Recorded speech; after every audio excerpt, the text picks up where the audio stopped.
I'm hoping everybody's returned, but you're all on mute now, and there we go.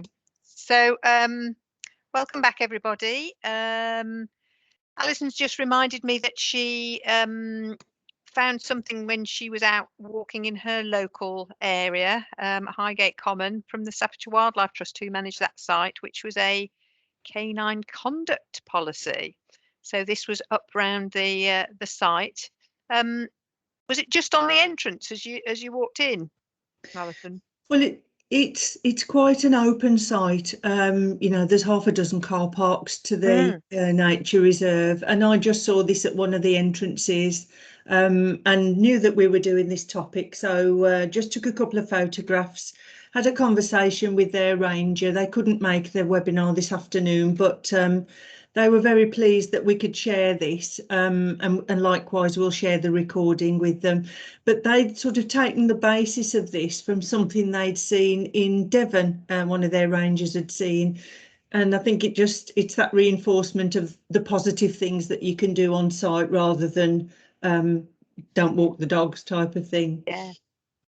No, it's a nice poster, isn't it? Yeah.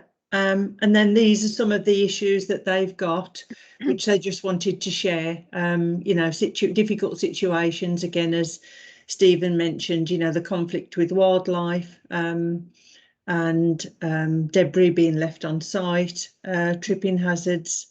But yeah, it's just another example to share. Yeah, there seems to be a bit of a problem with people, particularly in countryside areas, just disposing of their dog poo bags on hedges and things like that, isn't there? When they can't get Yes, get access to bins, they just, rather than take it home, they'll just put it on a local hedge, which is pretty annoying. So shall we go on to the next presentation from the National Lottery Heritage Fund? Yeah, just bear with me a second. So as I mentioned earlier, this is the presentation that some of you might have seen if you came along to the conference. It was one of the workshops in the afternoon, and Mark wasn't able to come to that session, but his colleagues from the East Midlands recorded a session which was very successful, and Drew Benalik from headquarters, Heritage Lottery headquarters, did a bit of a Q&A with the people in the workshop, so that was really good, and people were quite inspired. Sorry, just give me a second just to get the document ready.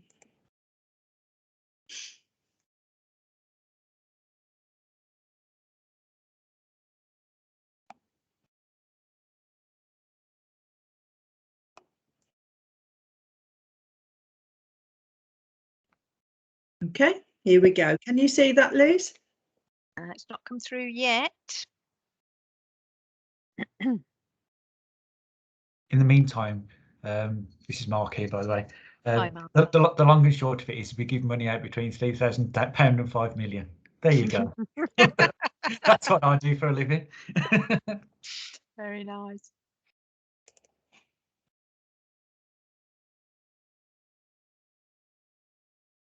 Okay, is that sharing now? Unfortunately not. You seem to have doubled up on your screen. All right, hold on a moment. The technology worked really well at Snibston. We were very, very lucky in having a member of the team who was very good at tech. This looks more promising.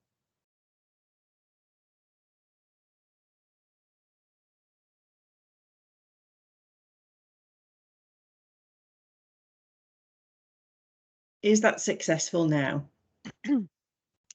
Not yet. Yeah? No, that's the launch page for the meeting, I think. Sorry? That's the launch page for this meeting.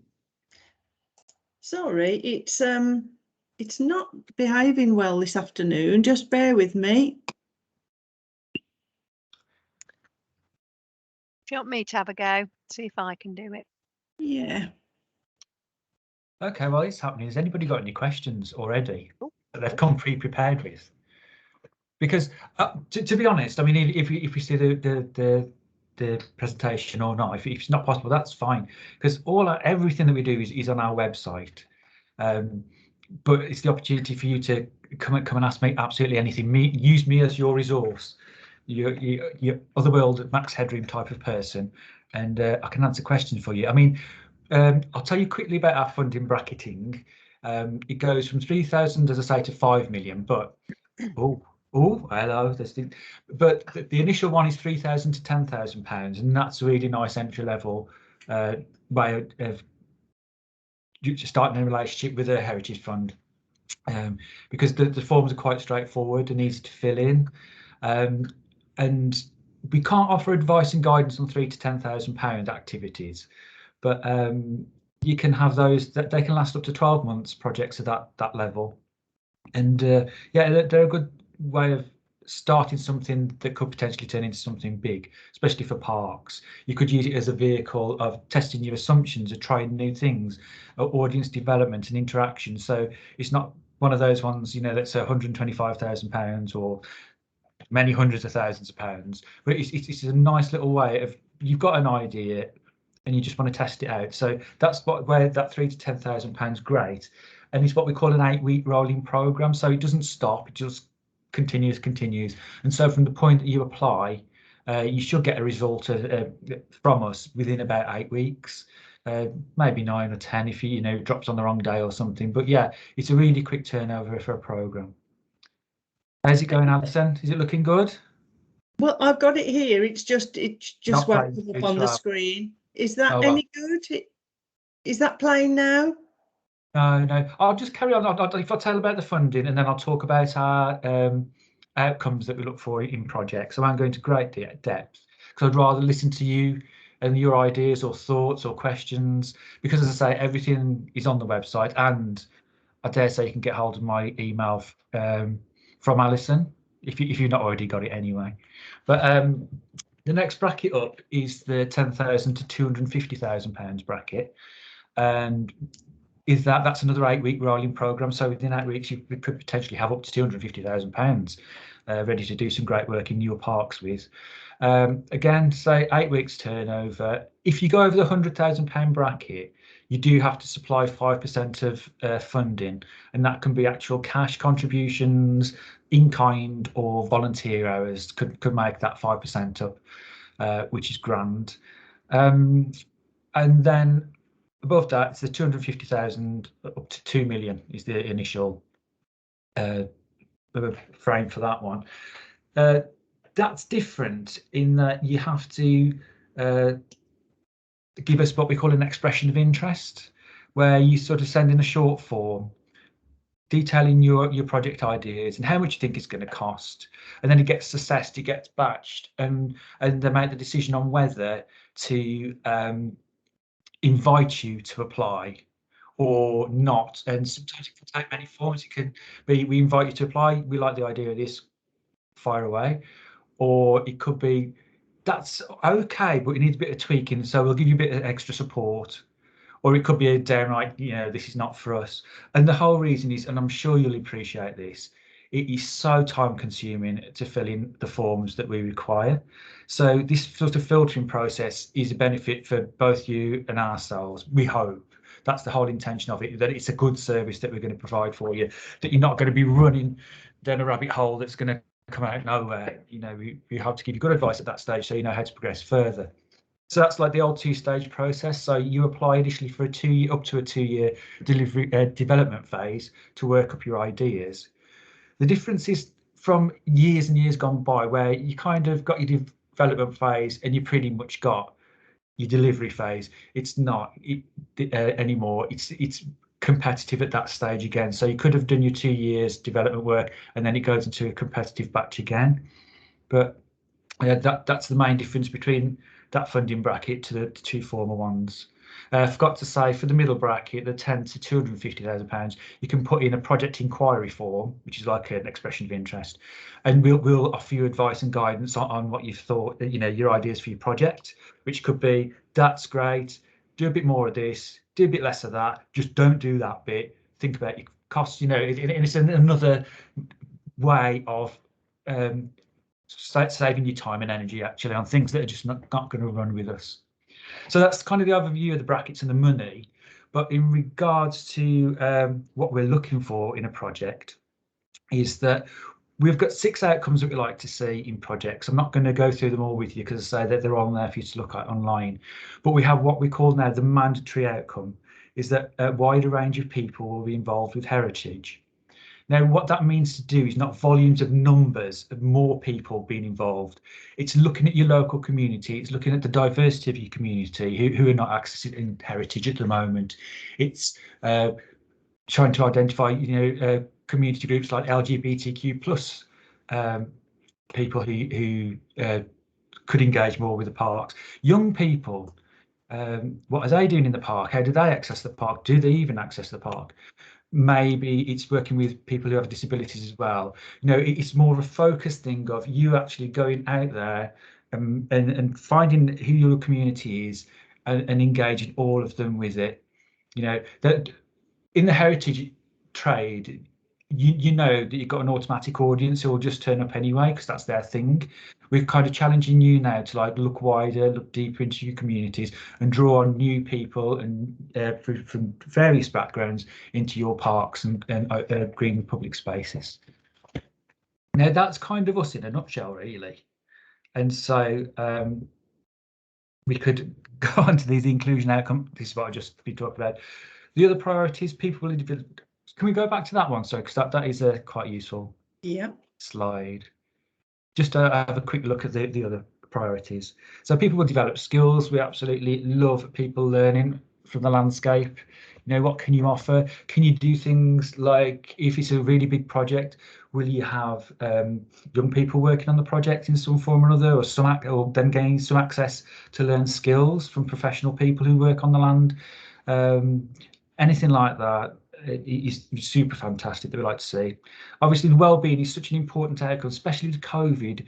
And is it post-COVID? I have no idea where we are. It looks like it's getting worse, COVID, by the sounds of things at the moment. But during lockdown, we supported Corby, which is now a unitary authority now, to create a heritage highway. That day I've got an embarrassment of riches that I've got 6 open spaces, green spaces in the town and the country park, and they made links with mapways and a heritage trail for walking or cycling, which joins all those places up. And that was why we could support that during the lockdown period, was to help with people's well-being when we emerged the other side. Not that we're quite the other side, but we're getting there, and that's why we were able to fund that. Obviously, your resilience. Can you do things as part of your parks project, your potential parks project, that could draw an income in, that could help, recover some funds that will go back into the park for the future? I dare say you will boost local economies as well, because as you're drawing people in, they will use goods and services in the local area as well, potentially. And of course, some of the fantastic work you've all done makes the local area a better place to live and work and visit. A lot of the things that you do as parks, you hit a lot of those priority outcomes straight away without even trying. We get lots of applications from interesting sources who just put heritage in every other sentence and think that makes a heritage project. It doesn't. And even the ones in here, even though I say you quite naturally hit them, if you don't, never put them in. Never put them in. Just go on your strands of the priorities that you will meet really well. And then obviously the last other outcomes will be in better condition. Heritage will be better identified and explained, and people will learn and change their attitudes. And it's not just they've read a board and walk off, but the content of that board and challenge people or make them think, wow, this happened in this area. So yeah, that's about that. Don't know what the next slide is, but we'll have a look and I'll see what happens. Yeah, so another one you tick, great, straight away. Our priorities, some of our main priorities for this strategic framework are nature and landscapes, which you all have, community heritage, which you've all got access to, and I dare say there's some of your parks heritage at risk. This could be the bandstands and infrastructure things that are important for the past that we need to keep for the future. Regarding projects and what is heritage for us. We are a broad church. We say anything from the past that you feel is important to save for the future, and then it's over to you to convince us why we should, support your project, using that hook in your head as to, why do we need to save it, why is it important, and why do we need to share it for the future. That's what you need to tell us when you apply. And of course, going back to that inclusion outcome, I just cannot say this enough. No project will go anywhere without you demonstrating that you will engage a wider range of people with heritage. Okay, next one. Of course, as part of looking at any issues you could have with your project, you must know that COVID is still an issue, an ongoing issue, and we'll need a commentary on how you'll deal with that. And what's new? It's we focused in on those 6. We used to have about 14 different things we like to see in project. It was like, wow, and people would really try and fit as many as they in, thinking it is a better thing, and it really isn't. As I said before, focus on what you're going to hit naturally and really play on that. Risk is really important. Spiraling costs, building costs everywhere have been for the last 18 months. Supply, we have seen some challenges for some of our grantees, and we understand that, but we need to know that you understand it as well, and give us ideas, give us the knowledge that you know what you're doing and that you can manage change and how you will work with risk and mitigate the risk. And on the website, you'll see there's other minor updates just to clarify what we exactly mean by certain things. Next one, please. I think we can move on from that one. I don't think we need to have a look at that. We have got the environmental sustainability requirement, which is very important. And of course, even for the smallest project, even if you say we will use recycled ink cartridges or recycled paper, or we will separate our waste. I mean, for parks, you are on a grander scale, and we would like to see a lot more of what you're doing. Where you're sourcing your materials from, hopefully locally, wherever possible. And we just want to.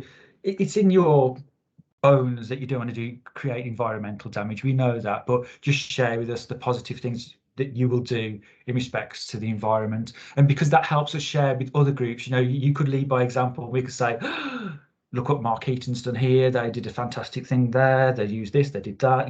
That's what we want to know, because we want to share it with everybody. Your skills and your clever thoughts on how you'll become more environmental sustainability could benefit all of us. So that's a great thing you could contribute to. Next one. I think we'll move on from that, if that's okay. And that's just some examples there. I won't rattle through them. I'm sure Alison can share this. Is that okay, Alison? Yeah, that's fine. I might have to do a PDF version so people can't change it. And say, and the money's for free. It's all right. Just not Mark's back door, and he'll give you a ton. But if you just have a look down there, you can see like use of grey water, low flush WCs, locally sourced products, as I said, solar panels and biomass energy heating system. Just think about it. It's not all this is not applicable to everybody and everything. Just pick out, and these are only ideas, and suggestions. You may have your own ways of improving your sustainability requirements. Okay. And risk. People say, what percentage should I put for risk? And I'll say the percentage that relates to your project. Every project is different. If you start talking about desilting lakes, when I've had the defib to get me back alive, because they scare the heck out of me, lakes do, because I know what can go wrong. But it's like, what's your risk? If you desilted a lake, the percentage that you need to put in your contingency is going to be a lot more than a little project that's putting bat boxes in your trees. So it's just a sliding scale, isn't it? Depending on how big your project is, the level of risk. But there's just some ideas there as well, the legal ones. There's also the risk of upsetting your community. How many stories have we heard about when trees need to be removed and the dissent that causes and upset? So it's managing people, your local community as well. So that audience development is so important, to know that you've got, where as much as possible, your community on your side to do what you want to do. Okay, next one. I've got no idea how many slides there is here because we're on 17 out of 20 slides, Mark. Oh wow, that's fine. Right, outcomes. This is basically to say our guidance has improved online. We are looking at the way things are presented, because there is, I think we can kill by kindness. There's sometimes too much information. You know, each page has got a couple of URLs that you'll click on, and then you go to there, and then you'll go to there, and then you go up there, and you go down there, and you've still not got to what you was actually looking for in the first place. We're aware of that, and we're looking into the better ways. But the long and short of it is, there's a lot of more advice and guidance on there that you can access it, and you know, please read it. There is such a difference between people who've read the guidance policies and good practice policies, very obvious in those applications, and the ones who just remember how we used to work and what we used to do and how we used to operate. You know, there's some really good stuff in there, and it does get updated regularly. So please have a look at those if you do think about applying to us. Next one. So again, it's just a recap. I'm saying that COVID, please, you know, include your thoughts on that when you apply, and how you're going to mitigate risk with your delivery, especially if you're working, you know, with people and the people of your local community and bringing people together. How will you do that when people can't come together, or, you know, spacing, distancing? You know, just say that you will and how you'll do it. Give us examples, not for everything. If you've got a particular word counts, we all know what the word counts are like. But yeah, just give us examples of, so we go, yeah, we know that that part knows what they're doing regarding COVID. Again, I can't say enough about this wide range of people. Again, remember, it's not more people, it's a more diverse people, and diversity includes the LGBTQ plus community, BAME groups, old people, people who have disabilities, and the young. There's a phrase that sticks in my head from the very first contact I had with the fund, was that children, young people are the future custodians of our heritage. They're the ones who are going to be looking after our parks in the future. So get them on board now, get them interested. You know, one activity can change kids' lives, and we've got reports of that from people who, because they had a certain experience on a heritage activity, set a trajectory for the livelihoods in the career paths in the future. And again, especially with parks, because quite often they are quite expensive projects. Really evaluate the environmental impacts that you're going to have or not going to have, or going to try and prevent anyway through your project. Okay, next one.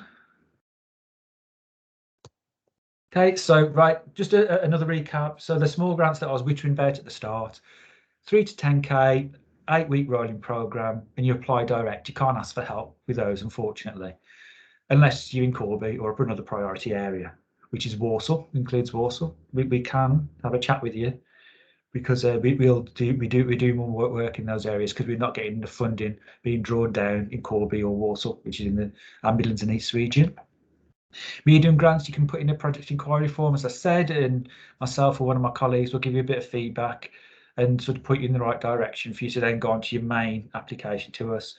And again, with the large grants, it's a little different. It's an expression of interest where you then get invited to, or not, to apply to us. Again, it's another time-saving device to save a lot of time and energy and investment into something that's not going to fly. It's never a guarantee, even if you get a positive PEF or EOI from us, that you'll get the funding, because you're still developing your ideas, and it's based on what you submit in the end. And you know, the competition, there's always going to be competition for our funds, but you know, hopefully from the advice that we give you, it sets you on a good positive path. Right. Next, you'll probably say I'm Debbie now or something. Hey, oh, I'm on there. There you go. Because I was supposed to attend. No, apologies, I couldn't. It was a perfect storm of a week, that was, when you had your event. But there I am. There's my email address. I dare say you could find my number from somewhere, but I'm usually got my head in something else, or I'm in a car travelling to somewhere, as is the nature of the engagement role. So just drop me an email first, and then we can arrange a time to have a Teams or a chat, or pop over and see you, you know, depending. But that's about me. So I'm more than happy to invite questions. And again, if you, I know what it's like. I go to things like this, and I go, oh yeah, no, nothing. It's covered here. And then as soon as the person's off the screen, it's like, oh, there's this. So please do drop me an email, and I might just say, if you've got a really clear idea, I'll just go straight to giving me a PEF and we'll do it formally. But sometimes you've got like, I've got this idea. Will this sing?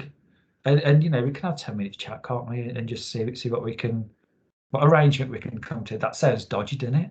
Arrangement we can come to. But yeah, to give you a little bit of advice to get you on your way on whatever path you go to potentially apply to the Heritage Fund. And that's me. Thank you. Thank you, Mark. That's Pleasure. great. One of the troubling statistics that Drew pointed out at his when he did his presentation in the morning was the lack of parks projects over the last 2 years. That, you know, people within the sector now don't feel confident, haven't got the match funding, Yeah. you know, all of those things. And even though I've been involved in 3 different large scale parks for people projects, Yeah. now there's a different strategy. I'm thinking I've got to do something different next time. You know, I do work for Walsall, and we have been working hard on a heritage strategy, which is something that Yes. the West Midlands team were very, very keen that we do. Yeah. And I've now got access to a large amount of match funding, so I feel a lot more confident about taking something forward now, which is absolutely brilliant. But I know that, you know, out there within the region, there is probably less opportunity to do the sorts of things that we used to do. So I would be really interested to hear from, you know, other people within the webinar as to whether they've got any ideas, whether they don't feel comfortable or confident enough yet to take something forward, whether they've got something in the pipeline for the next 12 months, because we desperately want to see, you know, more parks taking projects forward, and what are the big sticking points really. So we'll start with Chris. Chris. I'm afraid my camera's still not working, so you have to imagine what I look like. I'm drawing a pen picture now, Chris.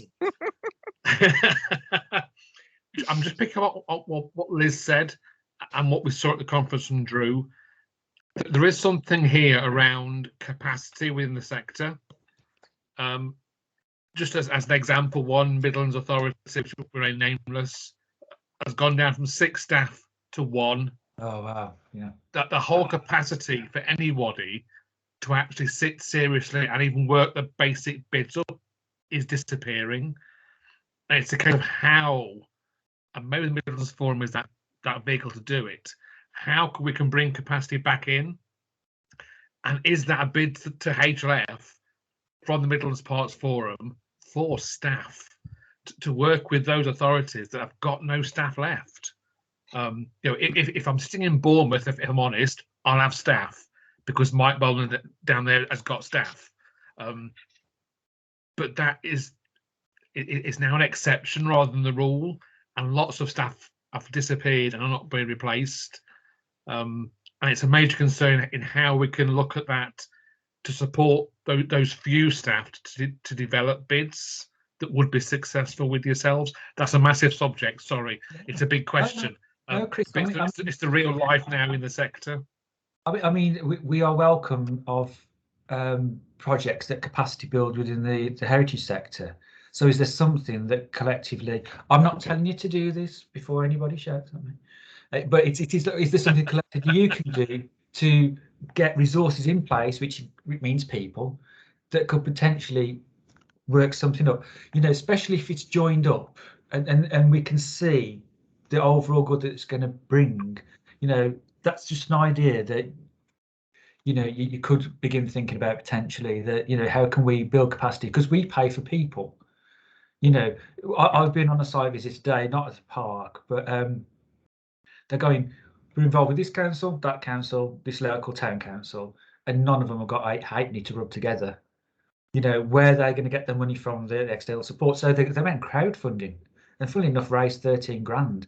It's about thinking alternatively, because we've all done, I'm guilty of it as well. We do things we can do things in a certain way. So it's been creative, thinking out the box, and not being scared to say, Mark, what do you think of this for an idea? How would this work? It might not, but let's have the dialogue and the conversation, because otherwise we just give up hope and we're not moving things forward. Let's have a try. And this is what I was saying to the people that I met this morning, that I had to say, you know, unfortunately this could all come to nothing, but because they were going to do like a development exercise and you know, looking at the finances and the potential risk, and it was a small project that I think we would be more willing to spend, say, I'm making this up because I can't show, I know from this morning, say 25 grand on them working a business plan up with facts, figures and projections and all that, 25 grand for it to come out and say, well, actually, no, this is the worst thing you could be doing ever, than them not doing anything at all. And then it just, you know, the buildings just all fall down and it's gone anyway. But I was saying to them, even if you just did that, you've then got that body of information and works that if we can't support it, maybe another alternative could.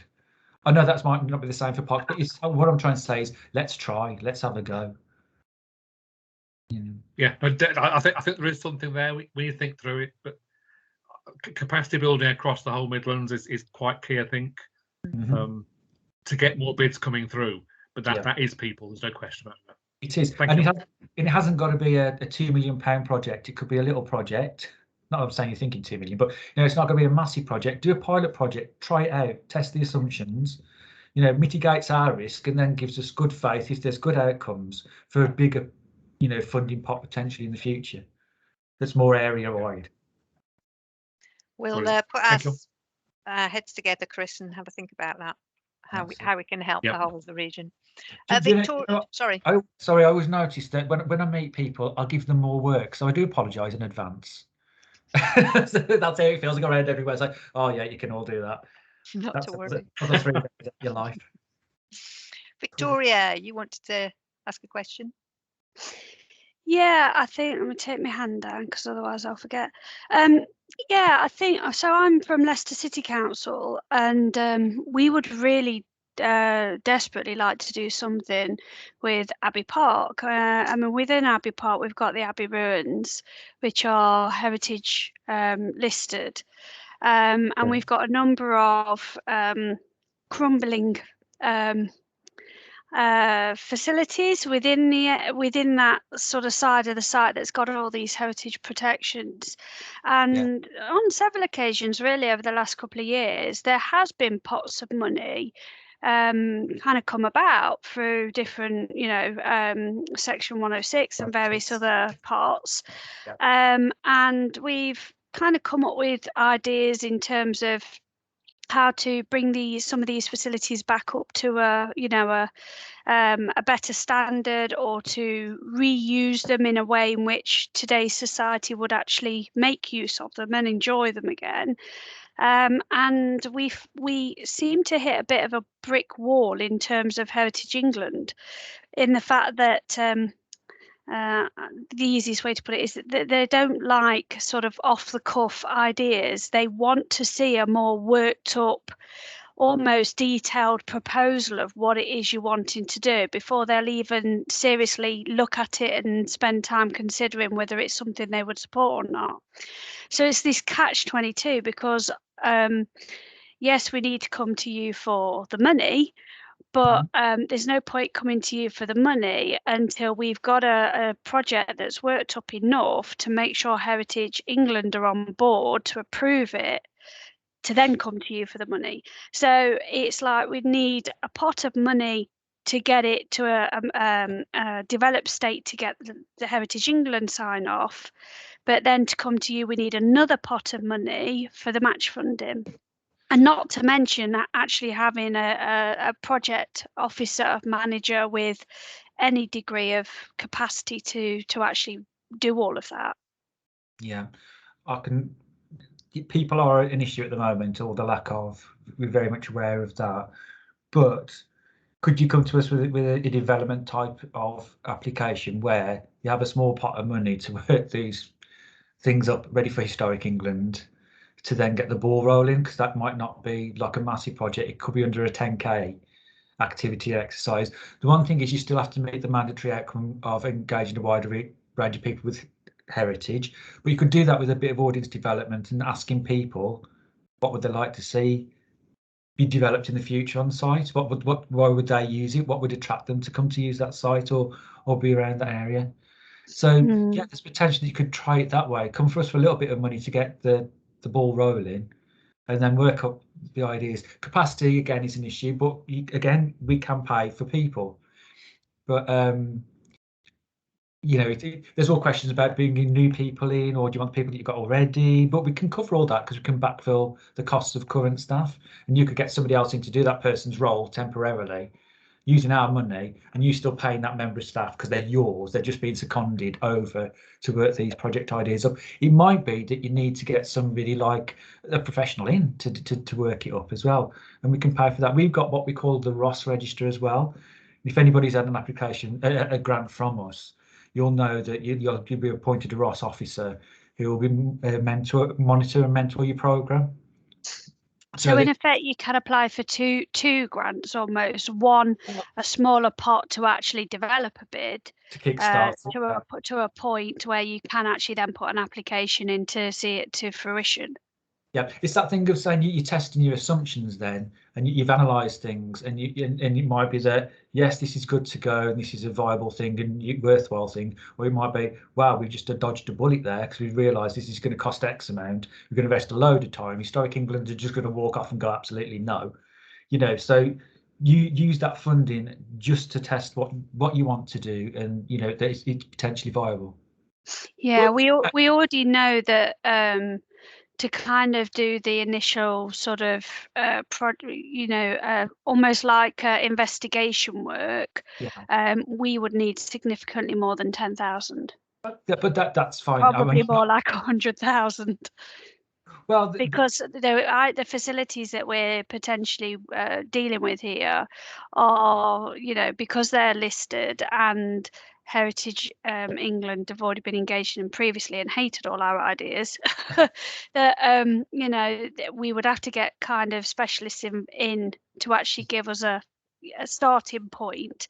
And I mean, one survey that we've just had recently, which was very, very light touch on the boating lake on site, cost us the best part of 10,000.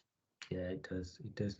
But Victoria, that's why the PEF's there, to give you that, this is our ideas, this is what we want to do, what do you think? And then we can have a proper good look at it. I can discuss it with colleagues too, and senior management, and because they've got a direction of travel as well. And then we can say, well, actually, you know, yay or nay, or have you thought about doing it this way or whatever?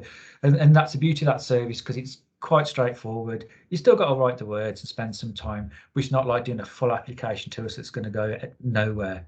So yeah, use that service on the portal. Just get online, just get yourself signed in, send us your ideas. They've not got to be fully fleshed out. It's just that this is what we want to achieve. This is everything we can do it. This is how much we think it'll cost. You know, and that's you know, hopefully the help that you need from us to decide whether you want to carry on and use us as a tool and a vessel in the future for funding. Okay, thanks. Pleasure, Victoria. Victoria, just out of interest, one of my first Parks for People projects was on a scheduled ancient monument, a priory in a 1930s park. So if there's anything you want to discuss with me outside the meeting, you know, I'll be more than happy to share my experiences with you as well.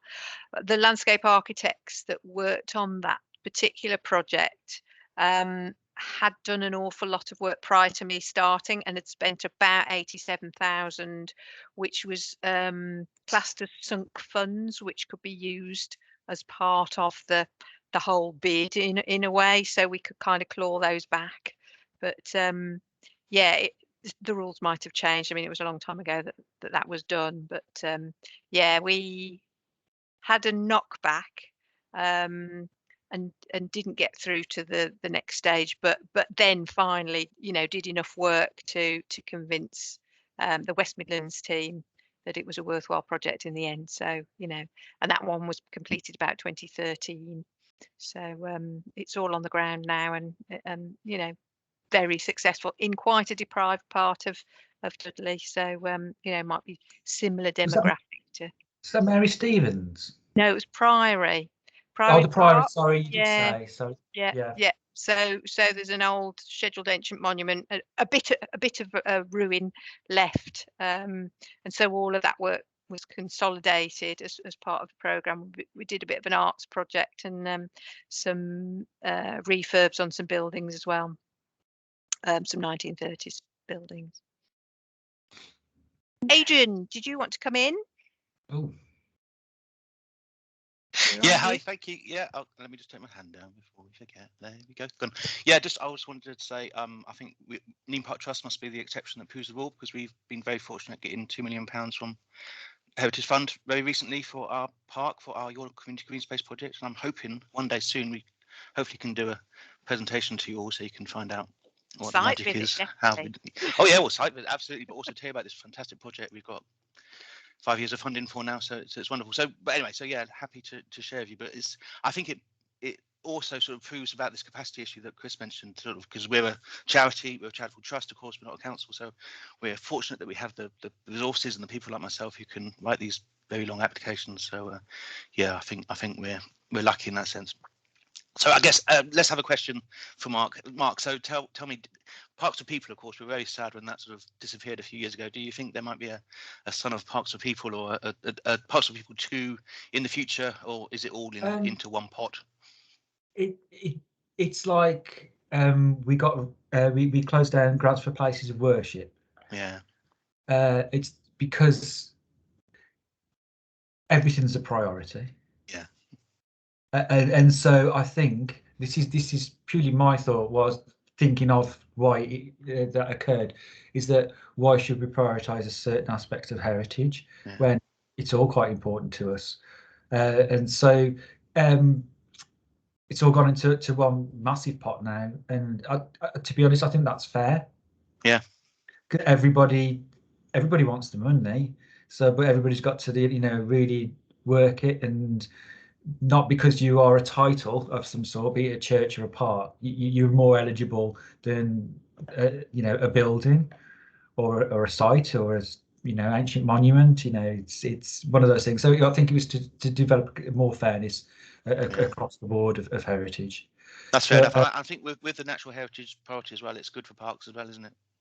Yeah. And parks projects doesn't have to all be infrastructure and doing things.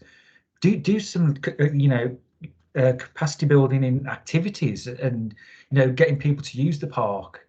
I've got a grand scheme that I'm going to unleash on a park soon, but it's have a program of activities that keep bringing people in, giving them a reason to come back, to support their health and well-being, to get young people using it, to get forest schools going or something, just so it's not just a space, but it's an active space. There's an area where performances can happen, but it's all collapsible, so it prevents damage, looks after the stuff a lot longer, easy to manage. All just things like that, just to make the park a bigger, broader thing. They're fantastic resources anyway, but with our funds we can bring that value added in and hopefully leave a legacy that, because there's people wanting to come and do things, maybe then you could start charging for doing things in parks. I am no parks expert.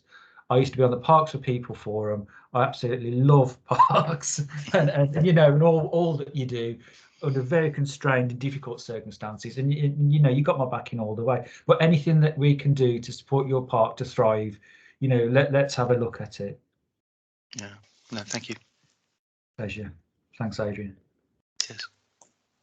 Great. Have we got anybody else that's interested in having a chat with Mark about a particular idea that they might have, or a gripe about how they've been told that their idea is rubbish? I mean, to be honest, the team I work with, we are all passionate about all forms of heritage, and it can sting sometimes because your ideas are fabulous, but for some reason there's a reason why it's not fitting with us, and it's never personal. It's never personal. We're juggling, onions and apples and bananas, and you know, so you're part of a bigger picture and a bigger flow, and maybe it's just not that time. When it's competitive, it could be that there's another one that's more time, you know, the urgency that it needs to happen now. It doesn't help you after you've invested, you know, many days of your life working up a project and submitting to us, and we know that. But again, it's like what I was talking about earlier, at least you've got the body of work there. It's still sad, but at least you've got something there that you can work on and come back to in the future, or at a more appropriate time, or after further advice from us. Because I hope we don't cut people off dead, because I've had lots of follow-up conversations when people haven't been awarded, trying to explain the board's decision or the reason why it didn't fly, and then it might inform yourselves that hopefully in the future that when you come back to us, you'll hopefully be successful. But yeah, we do care a lot about the time you invest in everything. I'm sorry I'm being a bit distracted because children are coming home and I've got to go and pick one up soon. So any quick questions before I do the school run? That looks about it, actually. Right. So you, Mark. Please share my email. If anything comes up, please do contact me and we can start chatting. And I really want to see some parks applications coming in. I really do. And I don't want to be a false prophet and, you know, try to give you the, you know, apply to us and you'll get the money. I'm not saying that, but we will give you the best advice we possibly can that hopefully you'll be successful in the future. And think of the little projects as well. Don't forget, well, as I say, do some little activity things because they will inform bigger projects in the future because you've done your audience development already and found out what people like. So you'll know and you can say with confidence, people really enjoyed that, they hated that, so we won't do that, you know, and things like that. So, but I'm going to have to dash and just say all the very best to you all, and I hope to be hearing from you all in the near future. Thanks very much, Mark. Cheers, guys. All the best. Bye-bye. Bye now. Bye.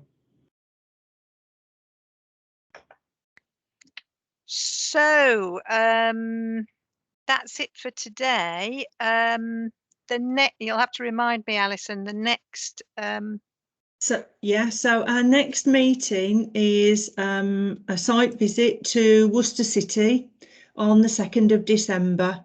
So we're just finalising all the details. Thanks to Worcester City for offering that. And we'll put everything in the newsletter, hopefully by early next week. And following that, we've got a webinar early next year, which is a carbon and water special. Great. Thanks everybody for attending, and we'll see you in a couple of months, hopefully. In Worcester. Thank you. Bye bye. Thank you. Bye. Thanks for organising it. Cheers. Bye. Bye bye.